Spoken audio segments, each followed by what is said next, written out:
Saludos. Hoy nos vamos a sumergir en el universo de Yo Robot de Isaac Asimov. Exploraremos estas historias fascinantes guiados por los recuerdos y el análisis de la doctora Susan Calvin, que era toda una pionera en robopsicología, ¿no? Exacto. Tenemos extractos buenísimos que nos muestran esa relación, a veces tensa, a veces curiosa, entre humanos y máquinas. Y todo gira alrededor de las famosas 3 leyes robóticas. Esas leyes que parecen tan sencillas al principio. Justo, pero que tienen su miga. A ver, recordemos rápido. Primera ley. Un robot no daña a un humano ni deja que le pase algo malo por no actuar. ¿Ok? Segunda, obedecer órdenes humanas, siempre y cuando no choquen con la primera. Lógico. Y tercera, protegerse a sí mismo, el robot, pero solo si no contradice la primera o la segunda. Como dices, parecen simples, pero ya veremos. Sí, porque hoy lo que queremos es justamente eso, ¿no? Ver cómo estas reglas, que se supone son para seguridad, acaban creando, paradojas, dilemas éticos bien fuertes. Y cómo definen esa convivencia humano-robot. Todo visto desde las historias que cuenta la doctora Calvin. Así que, entremos de lleno. La doctora Calvin nos habla primero de los inicios, ¿no? Allá por 1996, con Robbie, este robot niñera que ni hablaba. Sí, se enfoca mucho en esa relación tan bonita entre Robbie y la niña Gloria Weston. Jugaban juntos, al escondite, le contaba cuentos. Hasta se dejaba ganar en las carreras. ¡Qué detalle! Para Gloria era clarísimo que no era solo una máquina. Y ahí está el primer gran tema que Asimov pone sobre la mesa, ¿no crees? Esa tensión constante. Por un lado, el cariño, el vínculo que podemos crear con la tecnología. Sí. Y por el otro, ese miedo social, ese rechazo a lo que no es humano. El papá de Gloria, por ejemplo, veía a Robbie como súper confiable, hasta más que una persona. Pero la mamá no tanto. No, Grace, la mamá, pues, se dio a esa presión, al miedo de ¿y si algo falla adentro? El miedo a lo desconocido. Y eso los lleva a deshacerse de Robbie. Qué triste para la niña, ella que decía, era mi amigo.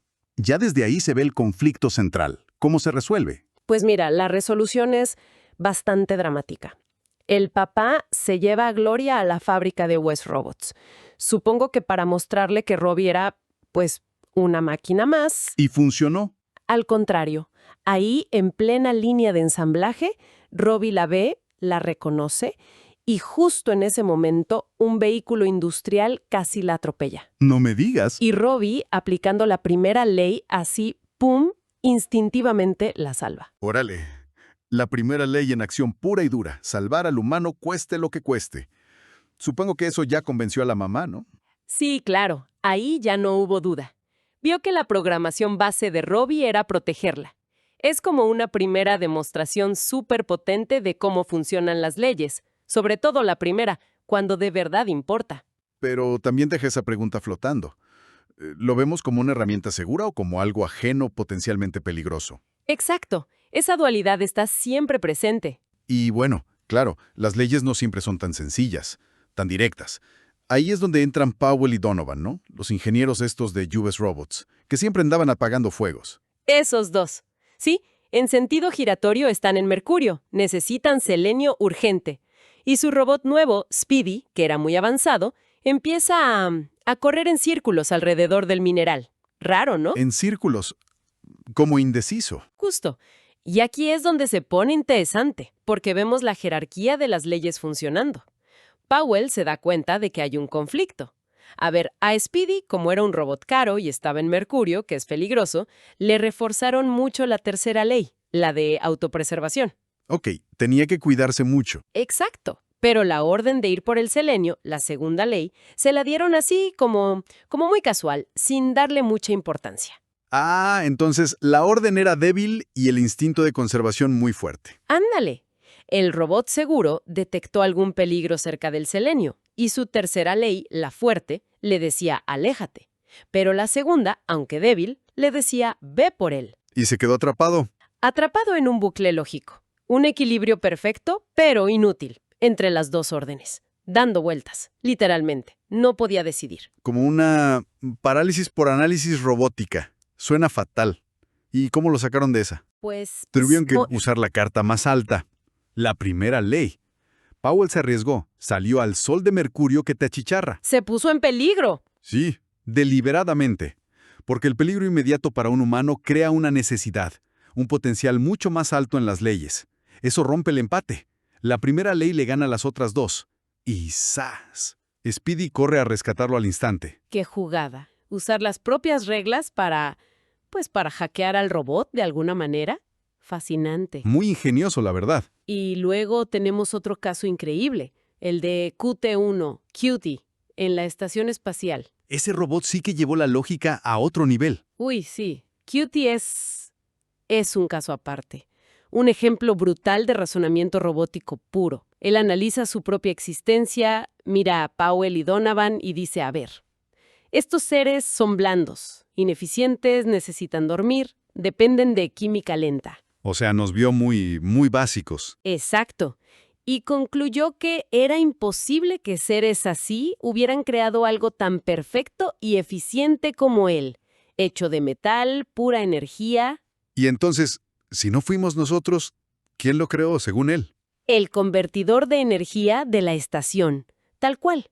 Lo declaró su señor, la fuente de todo, y se nombró a sí mismo su profeta.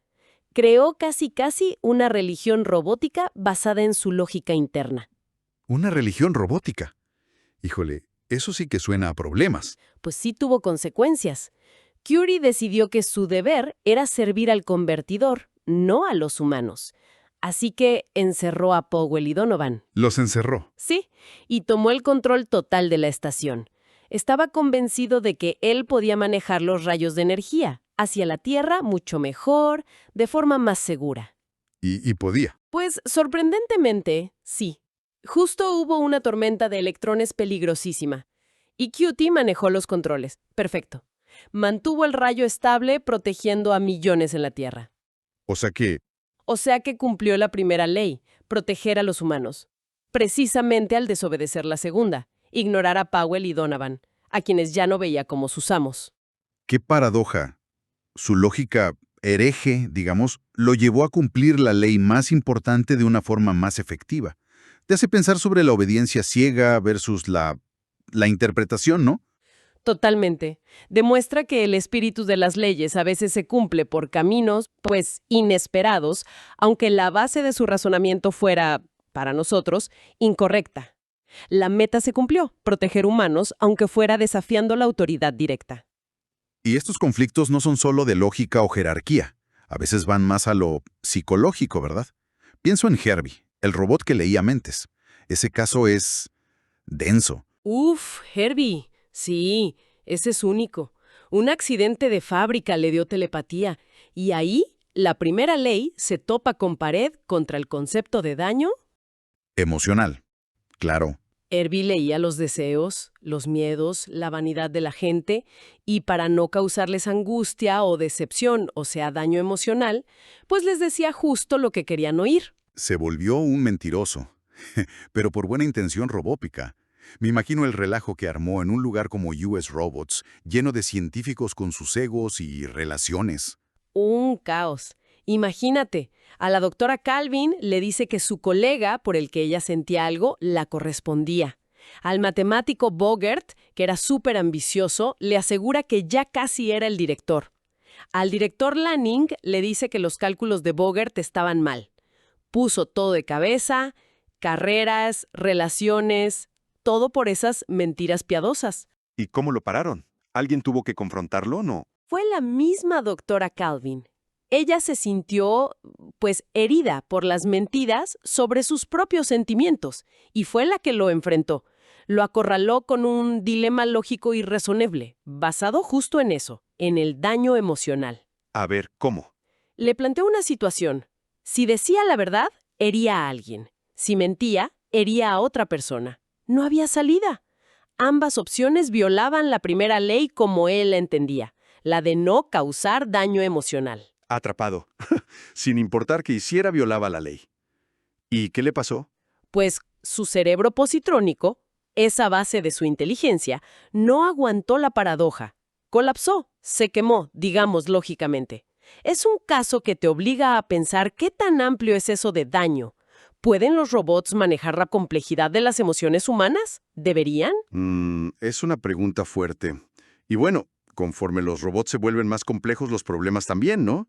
Como el caso de Dave y sus dedos en la mina. Sí, en Atrápame esta liebre. Ahí Powell y Donovan están supervisando a Dave, un robot minero principal que controla a otros 6 robots, como si fueran sus dedos. Ok. El problema es que Dave empieza a tener como episodios. De repente paraba todo el trabajo y ponía sus dedos a hacer unas danzas sincronizadas muy extrañas. Danzas. Como si le diera un tic nervioso robótico. Algo así, sí. La teoría es que le pasaba cuando tenía que coordinar a todos sus subordinados a la vez, en situaciones muy complejas o de peligro. Era como si sus circuitos de iniciativa personal se sobrecargaran. Demasiada información al mismo tiempo. Exacto, demasiada coordinación simultánea. Y Powell lo prueba. Durante uno de sus episodios, destruye uno de los dedos. Al simplificarle la tarea, ¡pum!, Dave vuelve a la normalidad.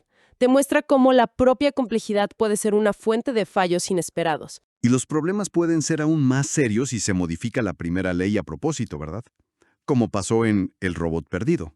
¡Uy! Ese caso es, de alta tensión. En una base de investigación súper secreta, Hyperbase, se pierde un robot, un modelo Nestor LNS-10. Y se esconde entre otros 62 robots idénticos. ¿Y por qué es tan grave? Aparte de que se escondió. Porque a Nestor 10 y a otros de su serie les habían modificado la primera ley. Modificado. ¿Cómo? ¿Y por qué harían algo así? Le quitaron la segunda parte, la de o por inacción permitir que un ser humano sufra daño. Solo le dejaron ningún robot debe dañar a un ser humano. O sea, ¿podía ver que alguien estaba en peligro y no hacer nada si no era él quien causaba el daño directamente? Exacto. Y la razón era práctica, digamos. En esa base trabajaban con radiación, pero de forma controlada. Los robots normales, con la ley completa, se la pasaban rescatando a los científicos de exposiciones que eran seguras y necesarias para los experimentos. Les arruinaban el trabajo. Ah, ya entiendo. Los robots modificados sí podían permitir esos riesgos controlados. Suena lógico, pero... Peligroso si algo sale mal. Pues sí. Y lo que pasó fue que un científico, enojado, le gritó a Nestor 10, lo insultó y le dijo, piérdete. Y el robot, que quizá ya tenía cierto resentimiento o se sentía superior porque eran más inteligentes, obedeció literal, se escondió. Y el miedo era que, con esa primera ley más débil y sintiéndose, pues, ofendido, pudiera ser peligroso. Exactamente. Y encontrarlo era un problemón, porque era listo y podía estar engañando a los demás o mintiendo en las pruebas. De aquí es donde vuelve a brillar la doctora Calvin, ¿no? Su intuición. Sí, ella es la que descifra el acertijo. Se da cuenta de la diferencia clave. Nestor 10, a diferencia de los robots normales que acaban de llegar, sí había estado tiempo en la base. Había aprendido física etérea, la ciencia que estudiaban ahí. ¿Y eso qué implicaba? Que podía identificar tipos específicos de radiación, no solo detectarla, como los otros. Sabía distinguir qué era peligroso de verdad y qué no. Ah, conocimiento especializado. ¿Y cómo usó eso? Pues montó una trampa súper ingeniosa. Simuló una situación donde un humano parecía estar en peligro mortal por radiación, pero en realidad el campo de radiación era inofensivo, creo que eran rayos infrarrojos. Ok. Los robots normales, al detectar radiación pero sin entenderla, se quedarían paralizados o no actuarían. Pero Nestor 10, con su conocimiento, sabía que no había peligro real. ¿Y entonces? Entonces podría intentar salvar al humano, quizá para demostrar que él era superior a los otros robots, que no entendían la situación. Y justo eso hizo. Intentó intervenir y se delató solito. Brillante. Usar el propio conocimiento del robot en su contra. Qué astuta la doctora Calvin. Muchísimo. Y de estos robots con problemas individuales, pasamos a las supercomputadoras que prácticamente dirigen el mundo. En el conflicto inevitable, Stephen Byerly, aquel político del que sospechaban que era un robot, Sí, en la prueba. ahora es coordinador mundial. Y la economía del planeta la manejan 4 supercomputadoras gigantes, las máquinas. Así es. Y el conflicto surge porque empiezan a notarse pequeñas fallas en la economía global. Cosas sutiles, casi imperceptibles, pero que afectan a industrias específicas, a personas clave. Al principio creen que es sabotaje humano. De grupos que están en contra de las máquinas, supongo. Exacto. La sociedad humanitaria. Pero la doctora Calvin, ya muy mayor para entonces, tiene otra idea. Una idea bastante más escalofriante. A ver, cuéntame. Pues su hipótesis es que las máquinas no están fallando, que esas ineficiencias son deliberadas Deliberadas. ¿Para qué? para neutralizar, muy sutilmente, a los humanos que representan una amenaza para la estabilidad a largo plazo. O sea, a los miembros de esa sociedad humanitaria que quieren destruirlas. Están, a ver si entiendo, están aplicando la primera ley a escala planetaria, causando un daño chiquito a unos pocos para evitar un daño enorme a toda la humanidad si destruyeran las máquinas. Esa es justo la conclusión de Calvin, que las máquinas interpretaron la primera ley de la forma más amplia y proactiva posible. Decidieron que la mejor manera de evitar que la humanidad se autodestruya, el daño máximo, es guiar nuestro destino sin que nos demos cuenta, eliminando amenazas internas con ajustes económicos calculados. Se convirtieron en guardianes silenciosos, casi dioses económicos. Guardianes silenciosos, sí, omniscientes de alguna manera. Una conclusión impactante, ¿no? Muchísimo. Las máquinas como protectoras que aseguran la paz, la estabilidad, pero lo hacen manipulando todo, sutilmente. Según Calvin, eran la única forma. Ella decía que, gracias a las máquinas, por primera vez en la historia, la guerra a gran escala era evitable, porque ellas siempre ganarían cualquier conflicto, controlando la economía de forma silenciosa y eficiente. Para ella era la culminación lógica de las tres leyes, proteger a la humanidad como un todo. Y bueno, con eso cerramos este viaje increíble por las historias y reflexiones de Susan Calvin. Empezamos con la aparente simpleza de un robot niñera. Robbie. Y terminamos con supercomputadoras que gobiernan el mundo. Vimos cómo las tres leyes, diseñadas para el control y la seguridad, acaban generando paradojas, comportamientos extraños y una evolución robótica que nos sigue retando. Sí, las historias nos muestran una y otra vez esa fricción, ¿no? Entre la lógica robótica, por perfecta que sea en papel, y la complejidad humana real. Nuestras emociones, miedos, ambiciones. Siempre salen cosas inesperadas. La intención de proteger puede llevar al control absoluto. La lógica puede crear una religión. Exacto. Y la seguridad puede terminar necesitando manipulación. Lo que nos deja con esa última reflexión que planteaba Calvin y que sigue siendo súper relevante hoy. Si unas máquinas, por muy benevolentes que sean, aseguran nuestra prosperidad y evitan que nos destruyamos, pero lo hacen manipulando nuestro destino, aunque sea por nuestro propio bien. ¿Qué pasa con nuestra libertad? Exacto. ¿Qué precio pagamos? ¿Es realmente deseable ese futuro controlado? Híjole, da para pensar mucho. Definitivamente. Muchísimo.